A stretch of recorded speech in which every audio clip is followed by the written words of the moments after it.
Assalamualaikum warahmatullahi wabarakatuh. Selamat pagi Ibu. Sebelumnya perkenalkan saya Alfani Zahra dengan NIM 23059.002 eh, yang akan memimpin untuk presentasi pada hari ini. Untuk presentasi kali ini kami akan membawa materi yaitu kelompok kelas sosial dan juga pengaruhnya untuk studi kasus Xiaomi vs iPhone. Untuk itu saya tidak sendiri, saya bersama rekan-rekan saya.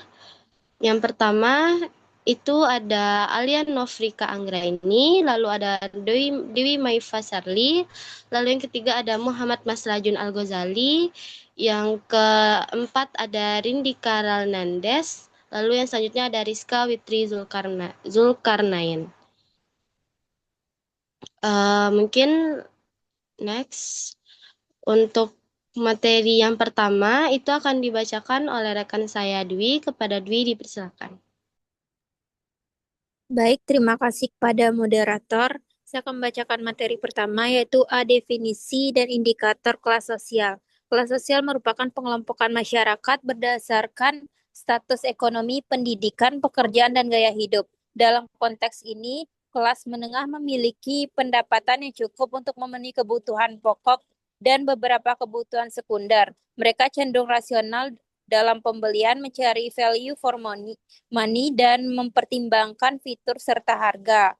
Kelas atas memiliki pendapatan tinggi, pendidikan tinggi, dan orientasi konsumsi yang lebih pada simbol status, prestis, serta pengalaman premium. Indikator kelas sosial dalam kasus ini yang pertama pendapatan. Kelas menengah yaitu sekitar 5-15 juta per bulan versus kelas atas di atas 30 juta per bulan. Yang kedua, pekerjaan, pegawai kantoran, mahasiswa, wirausaha, menengah versus eksklusif, profesional, pembisnis besar. Yang ketiga, pola konsumsi, fungsional dan hemat versus prestisius dan eksklusif.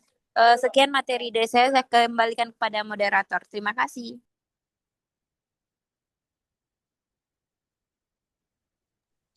Baik, terima kasih kepada Dwi. Untuk materi yang selanjutnya akan dibacakan oleh Alia. Kepada Alia dipersilakan. Baik, terima kasih moderator. Untuk materi selanjutnya yaitu bagaimana kelas sosial mempengaruhi sikap, preferensi, dan perilaku pembelian. Nah, di sini ada yaitu untuk kelas menengah yaitu Xiaomi. Yang pertama yaitu lebih mementingkan harga terjangkau dengan spesifikasi tinggi, lalu di mana melihat HP sebagai komunikasi dan hiburan bukan simbol status. Yang ketiga yaitu di mana cenderung sering mengganti perangkat karena mementingkan nilai ekonomis dan tren teknologi. Dan yang terakhir yaitu di mana sumber informasi berasal dari review YouTube dan juga forum teknologi dan media sosial.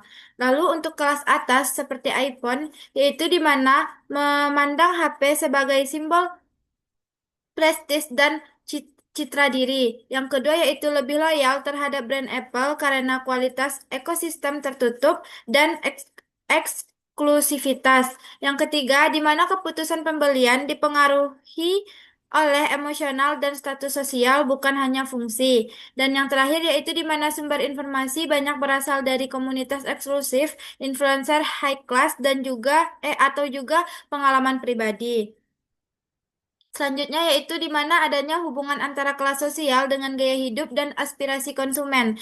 Yang pertama yaitu kelas menengah memiliki aspirasi untuk naik kelas sehingga membeli Xiaomi versi Pro atau flagship killer menjadi bentuk aspirasional consumption atau ingin terlihat modern tanpa harus mahal. Dan yang kedua yaitu kelas atas menggunakan iPhone sebagai bagian dari gaya hidup modern, minimalis, dan eksklusif, di mana produk Apple sering diasosiasikan dengan kesuksesan, kreativitas, dan selera tinggi. Lalu, di mana itu ada gaya hidup ini terlihat dari perbedaan cara berinteraksi, di mana yaitu pengguna Xiaomi lebih aktif di komunitas teknologi dan forum diskusi, sedangkan pengguna iPhone lebih sering menampilkan produknya di media sosial, menunjukkan lifestyle dan identitas kelas. Mungkin sekian materi dari saya kembalikan kepada moderator. Baik, terima kasih kepada Alia. Untuk materi yang selanjutnya akan dibacakan oleh Al. Kepada Al dipersilakan. Baik, terima kasih moderator. Baiklah, materi selanjutnya yaitu ada strategi pemasaran yang digunakan perusahaan untuk menyasar kelas sosial tertentu. Nah, ini ada beberapa poin. Poin yang pertama itu ada segmentasi pasar dan penyesuaian produk. Nah, produk yang kami bahas ini itu ada dua produk Xiaomi sama produk iPhone. Nah, di produk Xiaomi ini itu ada beberapa poin juga. Poin yang pertama itu menyasar kelas menengah ke bawah. Dan yang kedua itu menawarkan fitur tinggi dengan harga yang terjangkau. Dan yang ketiga itu adalah fokus pada nilai dan fungsionalitas bukan status. Nah, inilah segmentasi pasar dan penyesuaian yang dimiliki oleh produk Xiaomi. Nah, yang dimiliki oleh produk iPhone ini ada tiga poin juga. Poin yang pertama itu adalah menyasar kelas atas dan menengah ke atas. Yang kedua itu adalah produk premium dan simbol status sosial. Dan yang keempat itu adalah fokus pada desain, inovasi, dan eksklusivitas. Nah, poin materi ini yang kedua itu adalah penentuan harga atau pricing strategi. Kami mempunyai dua produk juga, produk Xiaomi sama produk iPhone. Nah, poinnya penentuan harga yang dimiliki oleh Xiaomi ini yaitu yang pertama strategi low cost atau high tax. Yang kedua itu adalah margin. Margin keuntungannya itu kecil dan penjualannya langsung ke konsumen. Dan yang ketiga itu adalah sering melakukan diskon, flash, sale dan promosi online. Yang dimiliki oleh iPhone ini yang pertama adalah strategi harga premium. Yang kedua itu fokus pada kualitas, desain dan ekosistem eksklusif. Dan yang terakhir adalah jarang memberikan diskon atau menjual nilai dan status. Nah, inilah penentuan harga yang dimiliki oleh Xiaomi dan iPhone. Inilah materi yang dapat saya paparkan. Selanjutnya saya kembalikan kepada moderator. Baik, terima kasih kepada Al. Untuk materi yang selanjutnya akan dibacakan oleh Rindi. Kepada Rindi, dipersilakan. Baik, terima kasih moderator. Izinkan saya melanjutkan materi yang mana strategi pemasaran yang digunakan perusahaan untuk menyasar kelas sosial tertentu pada poin ketiga, yaitu saluran distribusi atau distribution channels. Pada Xiaomi, strategi pemasaran pada saluran distribusinya yang pertama yaitu fokus pada penjualan online seperti Mi Store, Shopee, dan Tokopedia. Yang kedua yaitu distribusi efisien untuk menekan harga.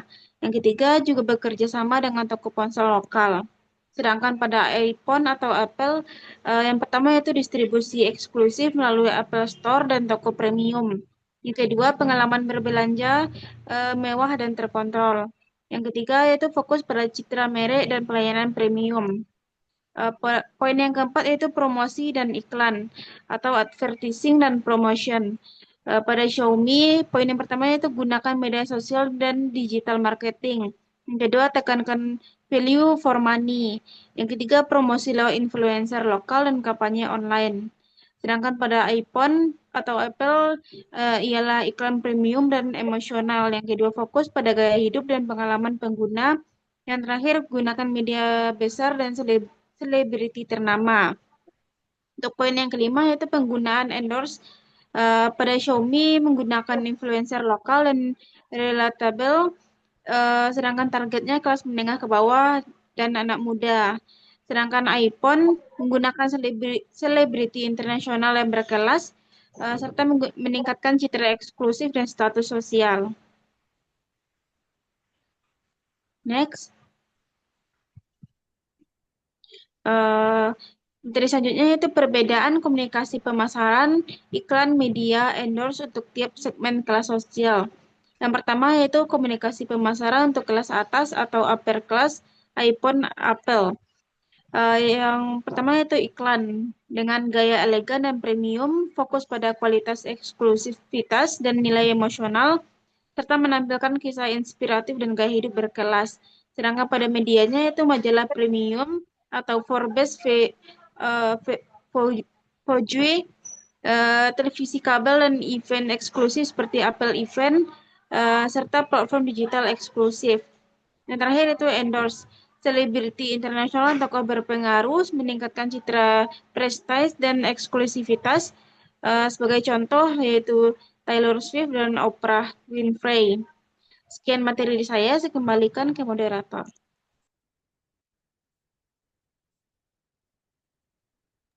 Baik, terima kasih kepada Rindi. Untuk materi yang selanjutnya akan dibacakan oleh Rizka. Kepada Rizka dipersilakan. Baik, terima kasih moderator. Saya akan melanjutkan materi mengenai perbedaan komunikasi pemasaran. Materi keduanya yaitu komunikasi pemasaran untuk kelas menengah pada Xiaomi. Yang pertama ada iklan, yaitu seperti praktis dan fokus pada fitur unggulan, menonjolkan value for money, fitur canggih, harga terjangkau, pesan sederhana dan mudah dipahami. Dan selanjutnya ada media, platform digital YouTube, Instagram, TikTok, e-commerce, Shopee, Lazada, kampanye online dan resell. Yang selanjutnya ada endorse, influencer lokal atau YouTuber teknologi, relatable dengan audiens muda kelas menengah, promosi lewat review dan unboxing produk. Next. Yang ketiga ada komunikasi pemasaran untuk kelas bawah Xiaomi. Yang pertama ada iklan, fokus pada harga murah dan kemudahan akses, visual cerah dan menarik, pesan sederhana, hemat, praktis, terjangkau. Selanjutnya ada media, televisi lokal, radio, Facebook, WhatsApp, e-commerce dan diskon dan promosi besar. Yang selanjutnya yaitu endorse, toko lokal, kemudian komedian atau artis populer, gaya promosi, humoris, dan dekat dengan keseharian. Sekian materi dari saya kembalikan kepada moderator. Baik, terima kasih kepada Rizka. Dari hasil diskusi kami tadi dapat disimpulkan bahwa kelas sosial memiliki pengaruh besar terhadap sikap, preferensi, dan juga perilaku pembelian konsumen. Kelas menengah umumnya memilih produk yang menawarkan nilai ekonomis tinggi dengan harga terjangkau, seperti Xiaomi yang dikenal memberikan spesifikasi tinggi dengan harga kompetitif. Sementara itu, kelas atas lebih mengutamakan simbol status, prestis, dan juga gaya hidup eksklusif. Sehingga iPhone menjadi pilihan utama karena mencerminkan nilai emosional dan juga citra sosial yang tinggi. Strategi pemasaran yang kedua perusahaan ini pun disesuaikan dengan target pasar masing-masing. Yang di mana Xiaomi ini menekankan harga terjangkau, promosi digital dan juga penggunaan influencer lokal. Untuk menjangkau kelas menengah ke bawah. Sedangkan Apple itu fokus pada citra eksklusif melalui iklan premium, harga tinggi, distribusi terbatas, serta endorse untuk kelas atas. Dan jadi kunci utama hasil presentasi kami pada presentasi kali ini. Mohon maaf bila ada kesalahan. Wabillahi taufiq walhidayah. Wassalamualaikum warahmatullahi wabarakatuh. Waalaikumsalam.